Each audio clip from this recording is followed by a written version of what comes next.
Hello, I'm Dr. Terry James Gingrass, and this is Dr. G's ADHD Chat. This is a show designed to make the world safe for ADHDers.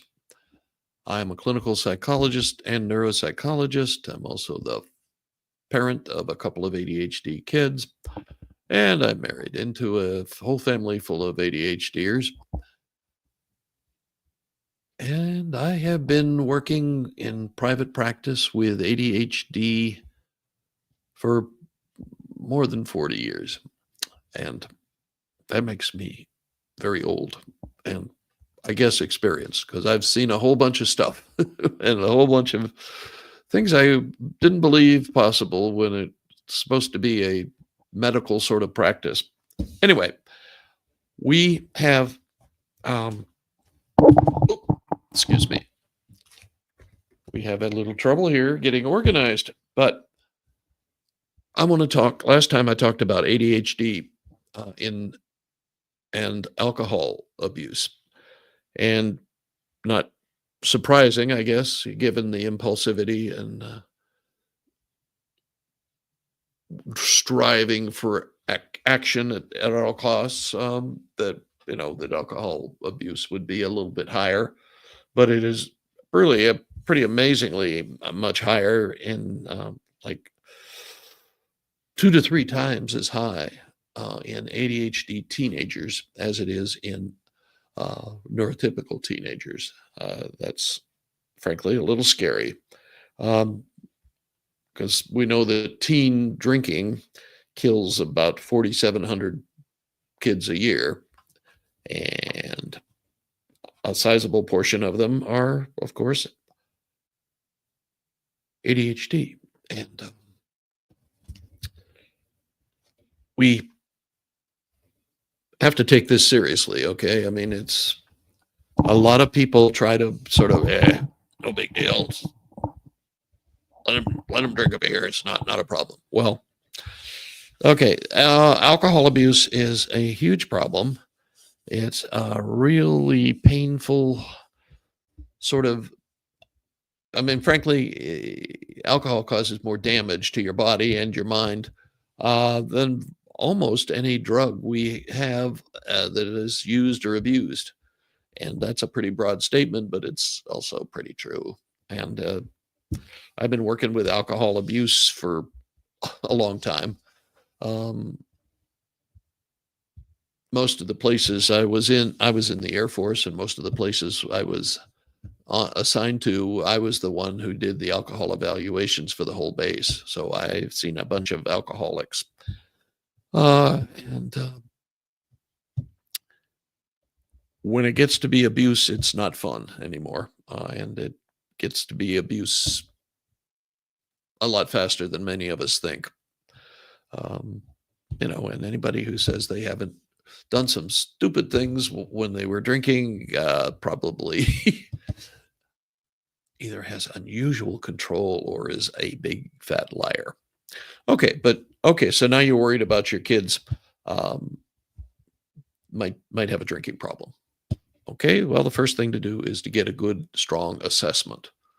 And you got to be careful with this one because, like, there are a lot of people in practice who don't know how to do an ADHD evaluation. There are a number of people, maybe even more, that don't know how to do an alcohol evaluation. So you've got to find somebody, and you've got to be checking around, asking people, till you find somebody who's got the reputation and the experience. And that reputation's not, it's more a matter of public relations, but do they have the experience and the knowledge to do a proper job? Because with ADHD and alcohol abuse, you've got two situations that are very difficult to evaluate, and so you've got to have somebody who's pretty sharp and experience, and you've got to rule out a bunch of things as well, because alcohol abuse doesn't occur, well, it starts out occurring maybe by itself, but it rapidly branches out into including depression, anxiety, also all sorts of other things. So those also have to be ruled out, ruled in, that kind of thing. So it's a fairly big uh, evaluation and a fairly intensive one, and so you've got to consider doing that. Well, no, you don't have to consider it. You ought to. I mean, there's no doubt that you need to have a professional evaluation that's well done, and that's uh, not always as easy to. Just because the insurance company will pay them doesn't mean that they know what they're doing. And I'm not going to get myself into any more trouble now. But the other thing we need to talk about is that the family needs to be involved. Presupposing we know we have an alcohol problem, the family needs to be involved in the treatment. It's just one of those things that you don't just say, "Well, go fix yourself and come back when you're done." It doesn't work that way. Uh, you have to, look at a lot of things when you're working with a child of yours who's got a substance abuse problem. Of course, probably the first thing you need to look at is your own alcohol use and abuse, uh, and make sure you've got that under control, because that's one of those areas where you can't be hypocritical. You've got to walk the walk and talk the talk. If you want him to be sober, you got to be sober yourself. And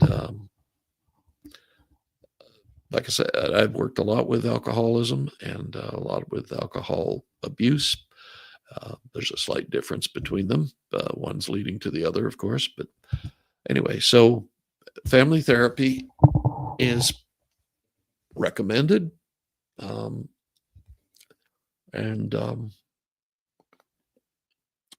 again, you have to find somebody who's good with doing family therapy, good with working with families of alcoholics, and good with working with families with ADHD. So you got a triple threat there. And you need to do due diligence. You need to check it out. Uh, and that's difficult. Okay. There are some things you can get from Chad, or one of the national groups. Um, some of those you're going to have to ask people, um, people in similar circumstances to yourself. Hopefully, some of those. Okay, and so the next thing you need to be looking at, and this is something your ADHDer will be doing, so it would be nice if you knew something about it. And then this is therapy. Has changed a lot over the years. Now, most everybody does some variation on what's called cognitive behavior therapy. And this is based on the notion, or it's actually proven that the way you think about a situation determines the emotion you're going to have about the situation. And in philosophy, that's a huge old, I mean, it goes all the way back to the Stoics. And this is Socrates, before Socrates, actually. And but basically, the way you think about a situation determines how you react to it. And this is going to become more important when you're working on sobriety. So, and there are various other things. You can look at motivational interviewing, which is a new trendy kind of thing, but it's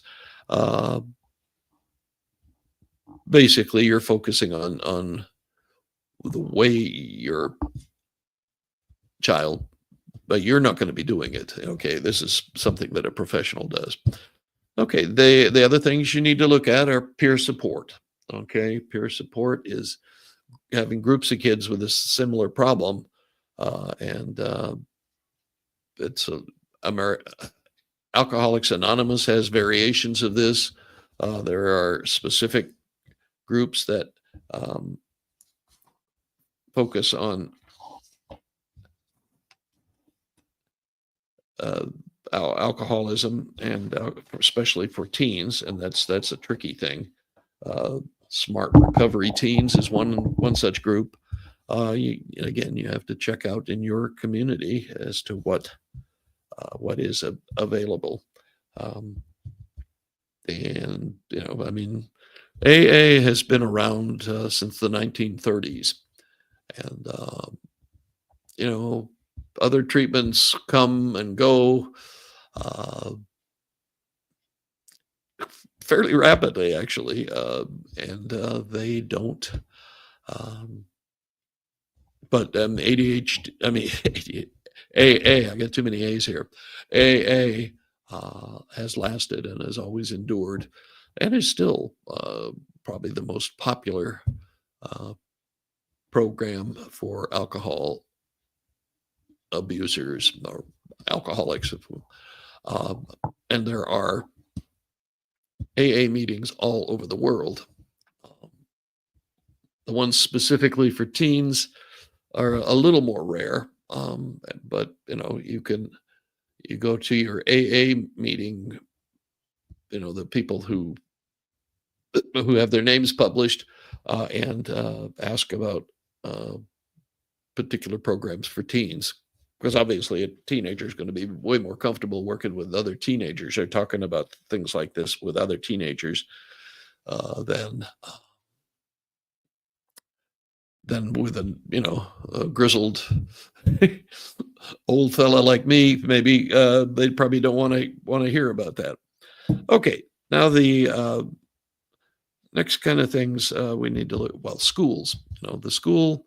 And here you got to be careful, okay? I mean, you don't want to just go in and, oh, my kid's an alcoholic, and what can you do for me? But the amazing thing is how many people you don't even know, looking at them, go to AA meetings all the time, and have years of sobriety, uh, but they had serious alcohol problems before. Um, it's I guess it's reassuring, but I mean, I know there are a ton of in my area. There are a lot of doctors who are attending AA. There are a lot of people who do all the work that I've had done in my house. Electricians and plumbers, tree trimmers, and so on, have some kind of substance abuse issues that they're dealing with, and that's the thing. Okay, if you deal with it, then you've got some way of being in control. If you pretend it doesn't exist, you're going to have troubles. I mean, and it's going to come back and bite you eventually. Whether it's while your child is still in the home, or after he leaves or she leaves and comes back. But you have to uh, deal with it, and it's important. It's very important. Um,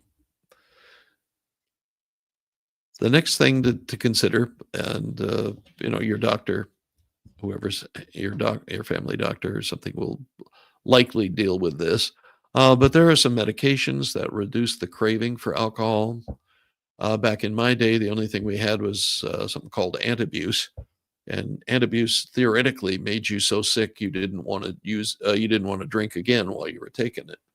Uh, that was what I naively learned in class. Then when I went out and actually started treating alcoholics, they said, "Oh, that stuff, yeah, makes me a little sick, but doesn't stop me from drinking." Uh, okay, whatever. If it made me throw up, I wouldn't take it. But now there are more programs that take, basically, one of them takes away the pleasure from drinking. When you drink and you're not drinking abusively, it increases dopamine, and this medication blocks that, so it can't increase dopamine, so you don't get that pleasant effect from drinking. Anyway, that's the theory, and not all recoveries need to be medication assisted. Ooh, boy, did that sound formal. But I mean, it's true. You don't need to. You don't need that. You don't have to do it. Uh, then one of the other things is because we know that the alcohol problem is a big one, and probably one of the, well, I'd have a hard time justifying that as being worse than ADHD, but it probably is, honestly, because alcohol has the potential to kill you. But you've got to look at the other kinds of diagnoses that may also be involved. Depression may be involved, like I said before, anxiety, those kinds of things that also need treatment. And then it's important to train your ADHD child, and it's not your job to do it, but it's important in what's called relapse prevention. Okay, relapse prevention is just like, okay, you're going to be in some situations that are going to be tempting. It's going to make you want to drink. Okay, you're going to go to parties, other people will be there. There's always somebody who's got, a fifth he stole from his parents out in the rose bush, or has a flask, or that sort of thing. I know teenagers do it. They were doing it back in my day, and they're still doing it. So what are you going to do in those situations? And it's important to think through that, talk through that, and so that they know some of the things that they can do, and know how to refuse to take a drink. And really have to practice those kinds of things, and know what you're going to do before you get yourself in the situation and screw everything up. I've seen lots of people, have a couple of years of sobriety, and then one time, and like in AA, they're always talking about one drink, one drunk. And that's kind of what happens. And the other thing is, this is something you need to do for yourself. But you guys, as the parents, all the attention will be focused on your child with an alcohol problem, but you've got to focus some on yourself, and you've got to have some support. Some people you go to. Of course, it should be each other that helps you out with that, but it's important that we have support. And I see this all the time in ADHD stuff, because all the focus is on the ADHD child, and the parents sort of whatever are an afterthought. So we've got to relieve that a little bit. You've got to have some support for yourself, and what you choose to use is up to you. There are tons of things out there that will support you: therapist, a coach, a minister, a priest, a neighbor, a friend, all those sorts of things.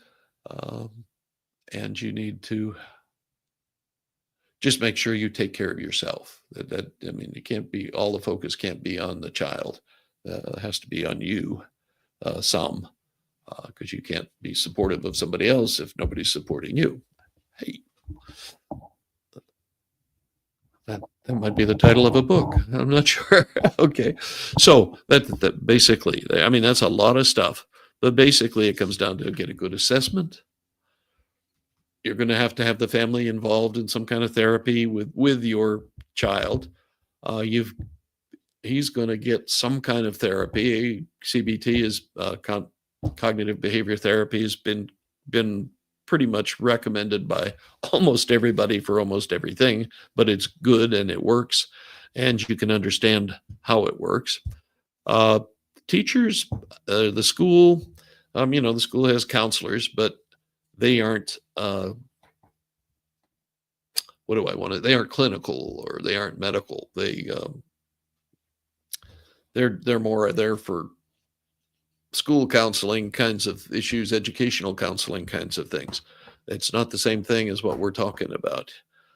But some of them, they live lives too. They have had experience with alcoholism and they have had experience with ADHD, hopefully. And, some of them can be supportive. And some of the teachers are the same way. There's, if you go to AA meetings, you're probably going to meet one or two teachers. And I'm not saying that they're drunks, but it's just the way alcoholism is pretty universal across all professions. And it's, if you're treating it, if you're working with it, hey, more power to you. I mean, that's kind of the way it goes. So, and anybody who would like for me to cover a specific topic, something that's really bothering you, particularly with your own ADHD child or your ADHD husband or wife, give me a buzz, write me a short note, and we'll try to do our best to cover it for you. I've been doing this a long time. I mean, I've only had a formal podcast and YouTube presence for about 2.5, 3 years, but I've been on Facebook doing shows for about 8 years now, and I try to pretty much, it's amazing to me, that's what 5 days a week, or no, 1 day a week, one show a week, 50 a year, 52 a year, 8 years. That's a lot of shows.